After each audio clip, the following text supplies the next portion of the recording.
বলা হয় যা নেই মহাভারতে তা নেই এ বিশ্বের কোথাও। নমস্কার বন্ধুরা, আজকের ভিডিওতে আমরা কথা বলবো মহাভারত যুদ্ধের একটি মহাপ্রলয়ঙ্কারী দিনের। দিনটি ছিল মহাভারত যুদ্ধের 14তম দিন।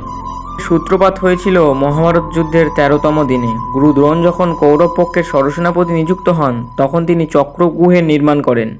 চক্রগৃহ ভেদ করার জন্য পাণ্ডবদের পক্ষ থেকে অর্জুনের পুত্র অভিমন্যু এগিয়ে আসে এবং সে চক্রগৃহের ভিতরে প্রবেশ করে। তখন চক্রগৃহের ভিতরে অষ্টমহারথী মিলে অভিমন্যুর সাথে যুদ্ধ করে এবং অসম যুদ্ধে অন্যায়ভাবে অভিমন্যুর হত্যা করে। এরপর অর্জুন যখন তার পুত্রের মৃত্যুর কথা জানতে পারেন, তিনি শোকগ্রস্ত হন এবং ক্রোধিত হন। তার মধ্যে যেন ভগবান শিবের রুদ্র অবতার নেমে আসে। দিন প্রায় গোটা বিশ্ব দেখেছিল এক প্রলয়ঙ্কারী দিনের। একজন পুত্রহারা পিতা তার পুত্র শোকে কাতর এবং প্রতিশোধী রূপে কৌরব পক্ষের প্রায় 1 থেকে 2 অক্ষহীন সেনাকে সে একাই ধ্বংস করে দেয়। এরপরেও যেন তার ক্রোধ কিছুতেই শান্ত হচ্ছিল না।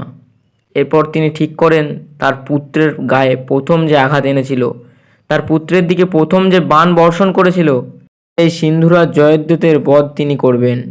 এরপর তিনি কৌরব পক্ষের সমস্ত রথী মহারথীর সামনে সিন্ধুরাজ জয়দ্রথের মস্তককে ছিন্ন করে দেন। তারপরেই যেন তার ভিতরের প্রতিশোধের আগুনটা নিমে যায়। তারপরেই অর্জুন শান্ত হয়ে যায়। এদিনকার মতো যুদ্ধের সমাপ্তি ঘটায়। ভারত বিষয়ে আরও জানতে আমাদের চ্যানেলটিকে সাবস্ক্রাইব করুন এবং আমাদের পাশে থাকুন।